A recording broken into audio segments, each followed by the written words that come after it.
কাল রাতে খুব শীত পড়েছে। এবার যেন শীতটা পাল্লা দিয়ে বাড়ছে। তাড়াতাড়ি লোকটাকে হাসপাতালে নিতে হবে। বাবা গো, ও বাবা। আপনি যদি আমাকে কাজ থেকে বের করে দেন তাহলে আমাদের কি হবে? আমি এমন হতভাগা বাবা যে আমার মা মেয়ের শীতের কাপড়টাও কিনে দিতে পারি না।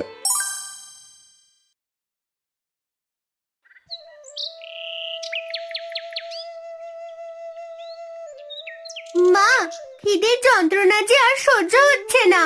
বাবা তো কাজে গেছে। বাবাকে সত্যি খাবার আনবে? কাঁদিস না মা, তোর বাবা তোদের জন্য ঠিক খাবারের ব্যবস্থা করবে, দেখিস।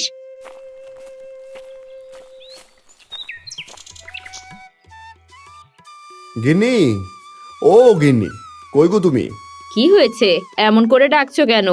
আস্তে ডাকলে বুঝি শুনতে পাই না? আমাকে একটু জল দাও দেখি। টানা রোদে কাজ করে তৃষ্ণা পেয়েছে খুব।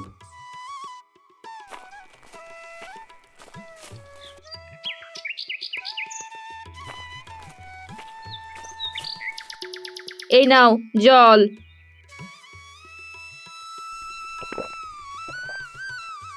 অনেক খোঁজার পর আজ একটা কাজ পেয়েছি। এই নাও বাজা, তাড়াতাড়ি রান্না করো দেখি। কতদিন পেট পুড়ে খাইনি, আজ পেট পুড়ে খাবো। দেখেছিস দিদি ভাই, তোকে বলেছিলাম না তোর বাবা ঠিক বাজার করে আনবে। বাবা, তোমাকে কবে থেকে বলছি মাছ কিনতে। মাছ এনেছো আমার জন্য? মাছ কেনার মতো টাকা তো আমার কাছে ছিল না। মন খারাপ করিস না, আমি ঠিক তোকে মাছ কিনে খাওয়াবো। মালতী, তুমি তাড়াতাড়ি রান্না চাপাও।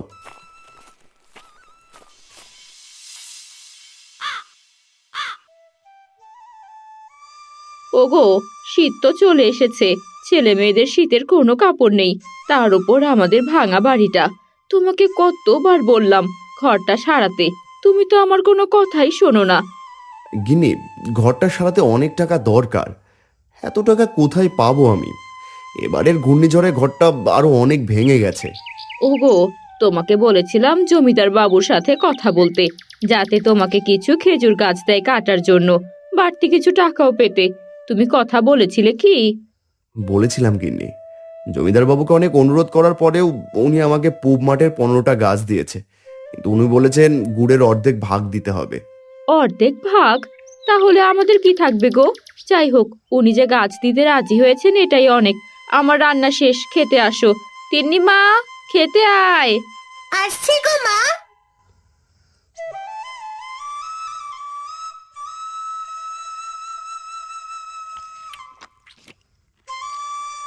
বউ, খেজুর গাছে হাড়ি পাততে হবে তো, কিন্তু হাড়ি কেনার মতো টাকা তো আমার কাছে নেই। কি করব এখন? ওগো, তুমি এই ছাগলটা বিক্রি করে কিছু হাড়ি কিনে আনো, তারপর যে টাকা বাঁচবে তা দিয়ে আমি ছোট্ট একটা ছাগল কিনে নেব। কিন্তু কোনো কিন্তু নয়, গাছ কেটে যে রস হবে সেটা জ্বালিয়ে গুড় বানিয়ে যদি বাচ্চা দুটোর মুখে ঠিক মতো দুটো ভাত দিতে পারি তাহলে সমস্যা কি? গিনি, আমি তাহলে গাছগুলো পরিষ্কার করে আসি, এরপর ছাগল বিক্রি করে রসের হাড়ি কিনে আনবো।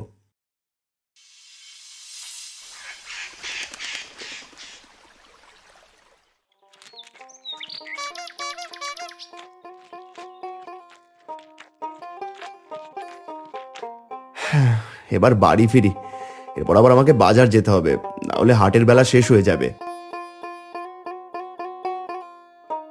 হারান বাড়ি ফেরে তাদের ছাগল নিয়ে বাজারে যায় বিক্রি করতে। হারান ছাগল বিক্রি করে খেজুর গাছে পাতানোর জন্য হাড়ি কিনে বাড়ি ফিরে ঠিক তখনই না, মরে গেলাম গো। উফ, আহ!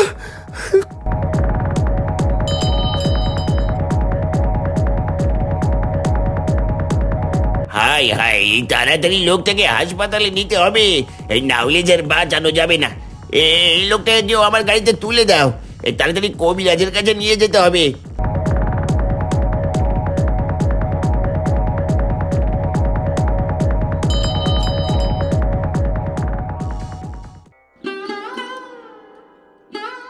ওনার দুটো পাই ভেঙে গিয়েছে, চিন্তার কোনো কারণ নেই, এই কিছুক্ষণের ভেতরেই জ্ঞান ফিরবে। আমি কিছু ওষুধ দিয়ে দিচ্ছি, এখন ওনাকে বাড়িতে নিয়ে যেতে পারেন। এই ধন্যবাদ কবিরাজ মশাই, আমি তাহলে ওনাকে বাড়িতে দিয়ে আসি।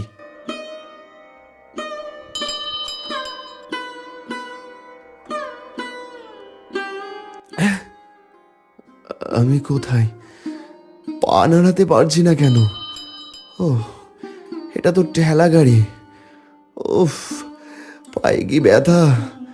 কি হয়েছে আমার? এই তোমার দুটো পাই ভেঙে গিয়েছে ভাই।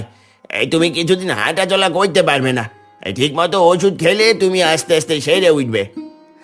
হায় হায়, এটা আমার কি হলো?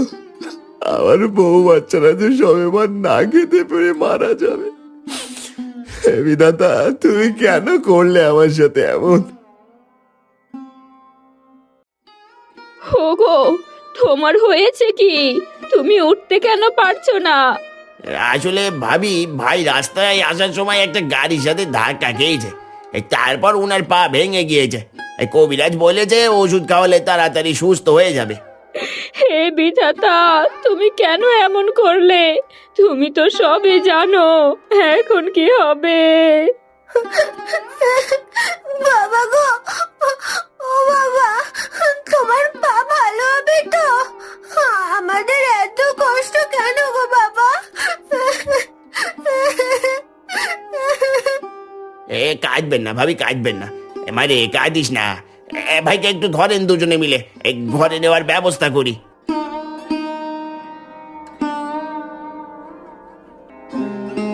আমি গেলাম ভাবি, এই কাজ রেখে চলে এসেছি। আর দেরি হইলে চলবে না। বাবা হারান, তোর কি খুব কষ্ট হচ্ছে? তুই কবে সুস্থ হবি?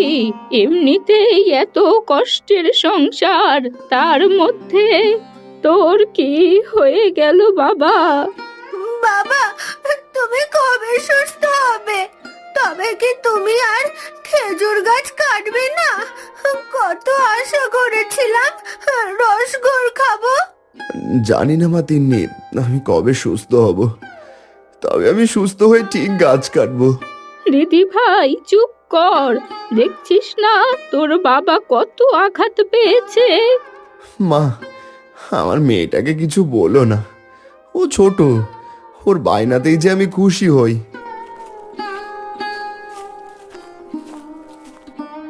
ওগো, তুমি খেয়ে নাও, ওষুধ খেতে হবে তোমার।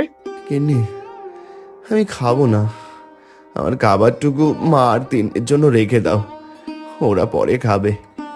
আগে তো একদিন পর হলেও দুটো খেতে পারতো। জানি না এখন কি হবে। তুমি চিন্তা করো না বাবা, দেখবে বিধাতা ঠিক একটা ব্যবস্থা করে দিয়েছে। তুমি খেয়ে নাও। এরপর বেশ কিছুদিন চলে যায়, কিন্তু হারানের তেমন কোনো পরিবর্তন হয় না। মালতী অন্যের বাড়িতে কাজ করে কোনো রকমে সংসার চালায়। মা, ও মা, কাল রাতে খুব শীত পড়েছে। ঠান্ডায় সারা রাত বসেছিলাম। তার উপর আবার ঘরের ফাঁক দিয়ে ঠান্ডা বাতাস আসছিল। তুমি আমাদের লেপ কাঁথা বের করে দাও না, এত শীত যে সহ্য করতে পারছি না। মারে, কপাল যখন পুড়ে সব দিক থেকেই বিপদ আসে। যে লেপ কাঁথা ছিল বের করে দেখি দূরে কেটে দিয়েছে। এখন এই অবশিষ্ট ছেঁড়া কাঁথাই পড়ে আছে। সবই তো বুঝতে পেরেছি বৌমা। তাহলে এই শীতে আমরা কি গায়ে দেব? এবছর যে শীত পড়েছে। একটু কষ্ট সহ্য করেন মা। ঠিক বলেছেন মা, এবার যেন শীতটা পাল্লা দিয়ে বাড়ছে। বিধাতা ঠিক একটা ব্যবস্থা করে দেবেন। আমি এমন হতভাগা বাবা যে আমার মা মেয়ের শীতের কাপড়টাও কিনে দিতে পারি না। ওগো, তুমি কেঁদো না। তিন্নি, তোর বাবাকে ঠিক মতো ওষুধ খাওয়াস। আমি জমিদার বাড়িতে যাচ্ছি কাজের জন্য।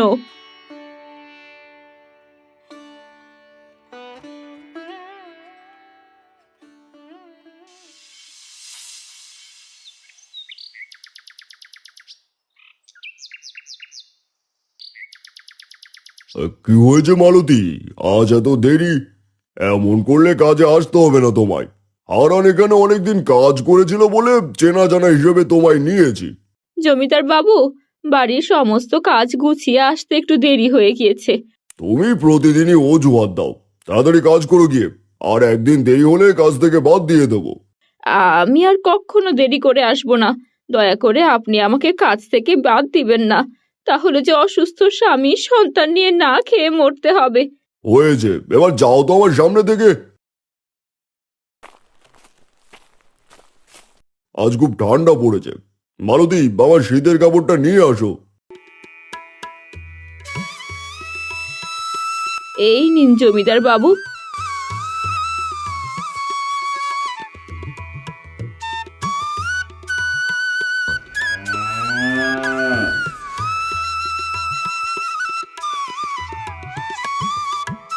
আগে জমিদার বাবু, আজ তো টাকা দেওয়ার দিন, যদি টাকাটা দিতেন তবে বেশ ভালো হতো।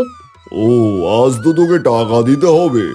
জমিদার বাবু, আমাকে যদি এই মাসে কিছু টাকা বেশি দিতেন সমস্যা নেই, আমি কাজ করে টাকা শোধ করে দেব। অনেক শীত পড়েছে তো, মেয়েটার শীতের কাপড় কিনতে হতো, খুব কষ্ট পাচ্ছে মেয়েটা। আইসে, প্রতিদিন দেরিতে আসো, ঠিক মতো কাজ কাম করো না, আবার বেশি টাকা চাইছো। এই নাও, টাকাটা নিয়ে চলে যাও, এর বেশি দিতে পারবো না। মন চাইলে থাকো, নয়তো চলে যাও। জমিদার বাবু, আপনি তো আমাকে টাকা কম দিয়েছেন। দেরি করে আসার জন্য টাকা কেটে নিয়েছি, তোমাকে যে টাকা দিয়েছি এটাই অনেক। কাজ কাম করে না ঠিক মতো, আবার হুজুরের মুখের উপর কথা। আমি তো আপনাদের বাড়ির সব কাজ করি, কোনো কাজ ফেলে রাখি না। দয়া করে আমার সম্পূর্ণ টাকাটা দিন। বাড়িতে আমার অসুস্থ স্বামী আছে, তার জন্য ওষুধ কিনতে হবে, ছোট বাচ্চা আছে। আপনি টাকা না দিলে ওরা না খেয়ে থাকবে। আমি এক কথা বারবার বলি না মালতী, এমন করলে কাজ থেকে বাদ দিয়ে দেবো একেবারে। এখন আবার সামনে থেকে যাও। এখনো দাঁড়ায় আছো কেন? হুজুর কি বললো শুনলা না? সন্ধ্যা লাগছে, বাড়ি যাও।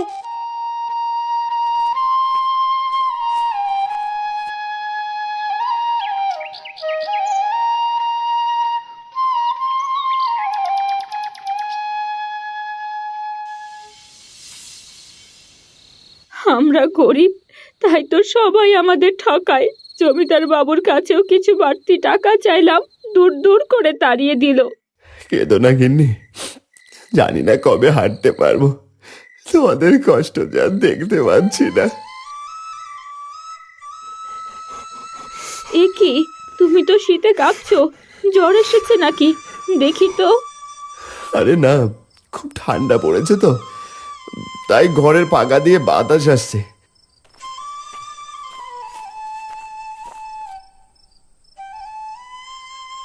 মা, ও মা, খুব ঠান্ডা লাগছে।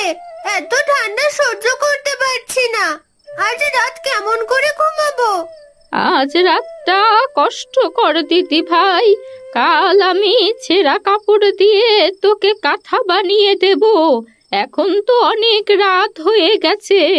হে বিধাতা, তুমি কেন এত কষ্ট দিচ্ছ? স্বামী সন্তানের এত কষ্ট আমি কেমন করে সহ্য করি বলো? বউ, আমি বলি কি, তুমি কিছু খড়কুটো আনো, কারণ জিজ্ঞেস করো না, আগে নিয়ে আসো, তারপর আমি বলছি। আচ্ছা, আমি বাহির থেকে নিয়ে আসছি।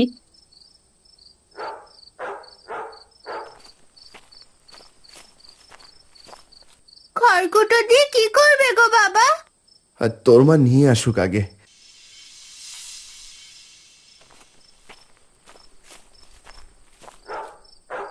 এই যে নিয়ে আসছি, এখন কি করবো গো এগুলো দিয়ে?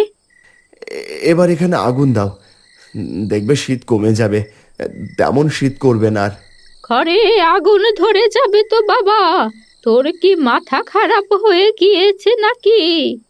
আরে, আগুন চাল পর্যন্ত যাবে না, ঘরের কিছুই হবে না, তোমরা চিন্তা করো না।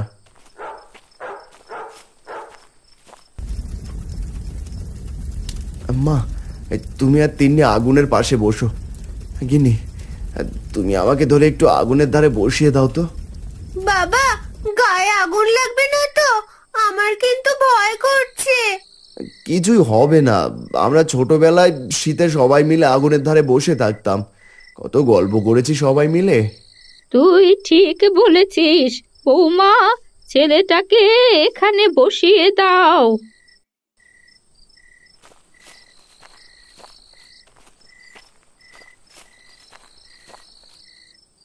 আজ আর শীত করছে না। আজ সারা রাত আমরা আগুনের কাছে থাকবো। পাগল মেয়ে আমার, শুধু ভাত আছে, মরিচ দিয়ে খেয়ে নে। সবাই আগুনের ধারে বস।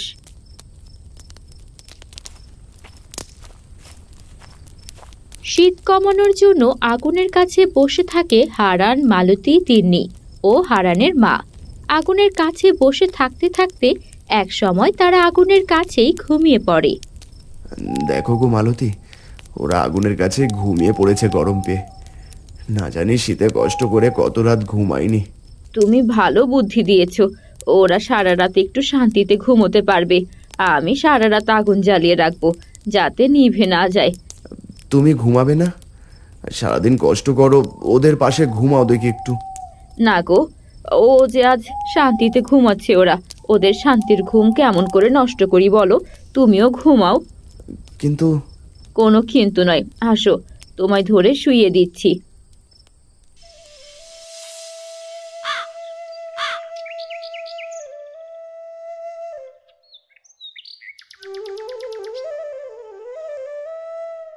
মা, ও মা, দেখো সবাই রস পেরে নিয়ে যাচ্ছে।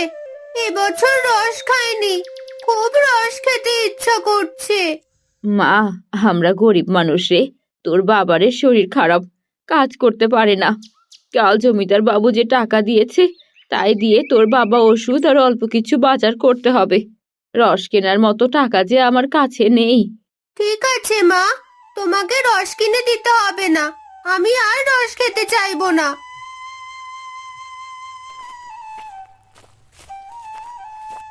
মা, ও মা, আমি জমিদার বাড়ি যাচ্ছি, আপনি আপনার ছেলেকে একটু দেখবেন। বৌমা, আজ তো রান্নার মতো কিছুই নেই, ছেলেটার ওষুধও দুদিন আগে শেষ হয়ে গিয়েছে। আমি আসার সময় অল্প কিছু ওষুধ আর বাজার করে আনবো।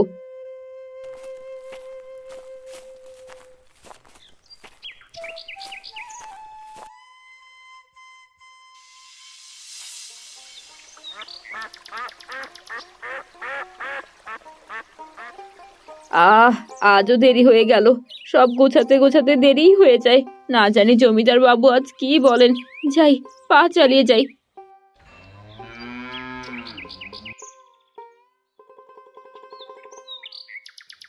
বলি, বাড়ির কাজ করার জন্য আমি অন্য লোক রেখেছি, তোমাকে আর কাজ করতে আসতে হবে না। কিন্তু জমিদার বাবু, আমি তো... কোনো কিন্তু নয়, তুমি এবার যাও, তুমি কাজে অনেক দেরি করে আসো, বাসি কাজ পড়ে থাকলে অমঙ্গল হয়। জমিদার বাবু, আপনি যদি আমাকে কাজ থেকে বের করে দেন, তাহলে আমাদের কি হবে? এই কাজটাই যে আমার সম্বল। তুমি জানো আমি এক কথা বারবার বলি না, যাও বলছি।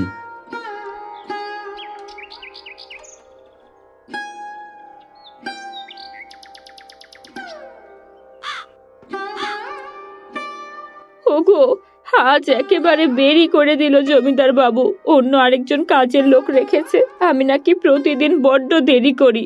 এত চিন্তা করো না, আজ তুমি রান্না করো, অনেকদিন তোমার হাতে রান্না খাইনি।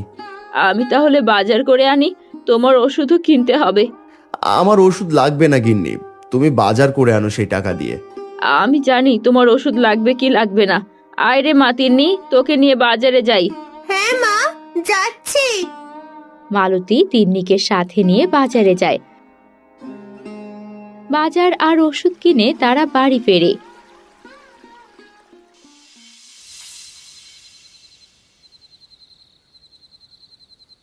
মা তিন্নি, বাজারের ব্যাগটা নিয়ে রাখ, আমি তোর বাবাকে ওষুধটা খাইয়ে দিয়ে আসি।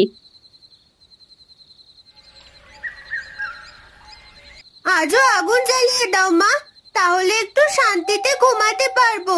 খেয়ে তো অনেক শীত করছে। ঠিক আছে মা, তোরা একটু কষ্ট কর, আমি আগুন জ্বালিয়ে দিচ্ছি।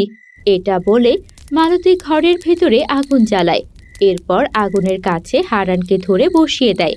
তিন্নিও হারানের মা আগুনের কাছে বসে। দূর থেকে এসব এক পরী দেখছিল। এরা সবাই ঘরে আগুন জ্বালিয়ে আগুনের কাছে বসে আছে কেন? আবার কেউ কেউ আগুনের ধারেই ঘুমাচ্ছে। গিয়ে জিজ্ঞেস করি তো। এত রাতে তোমরা ঘরে আগুন জ্বালিয়ে আগুনের কাছে বসে আছো কেন? কে কে আপনি? আগে তো কখনো এই গ্রামে দেখিনি। আমাকে দেখে ভয় পেও না, আমি পড়ি, তোমাদের কোনো ক্ষতি করব না। পরি, কিন্তু তুমি আমার বাড়িতে কেন এলে? আমি তো তোমাদের কোনো ক্ষতি করিনি। আসলে আমি এদিক দিয়ে যাচ্ছিলাম, হঠাৎ দেখলাম তোমাদের ঘরে আগুন জ্বলছে, তাই দেখতে এলাম। গরিবের কাহিনী দেখা ছাড়া আর কি বা আছে বলো? আমরা যে অনেক গরিব।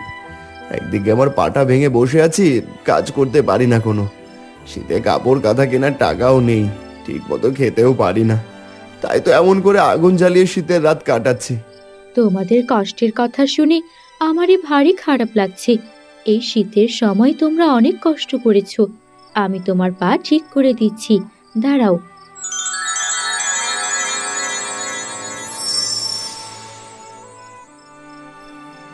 আমি সত্যি দাঁড়াতে পারছি গিন্নি, দেখো। তাই তো, তোমাকে অনেক ধন্যবাদ পরি। তোমার এই উপকার আমি কোনো দিন ভুলবো না।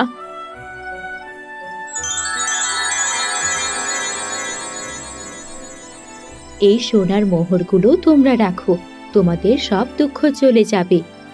না না, আমরা গরিব, কিন্তু এত লোভ নেই আমাদের মনে। তুমি আমার পা ভালো করে দিয়েছো, এতে আমি অনেক খুশি। এখন আমি কাজ করতে পারবো। তোমার সততা আমায় আরো বেশি মুগ্ধ করেছে। এগুলো আমি তোমায় মন থেকে খুশি হয়ে দিচ্ছি। কি মজা, আমাদের আর না খেয়ে থাকতে হবে না। আমি সবকিছু দেখেছি ঘুম থেকে উঠে। হে তোমার মেয়ে তিন্নি, তাই না? হ্যাঁ গো পরি, আমার একমাত্র আদরের মেয়ে। তুমি আমাদের জন্য অনেক করলে পরি। এমন উপকার এখন কে কার করে? এই শীতে আমাদের মতো গরিবদের যে কষ্ট, একমাত্র গরিব মানুষই জানে। এমন করে বলো না। আচ্ছা, আমার দেরি হচ্ছে, এবার আমি আসি, আবার দেখা হবে।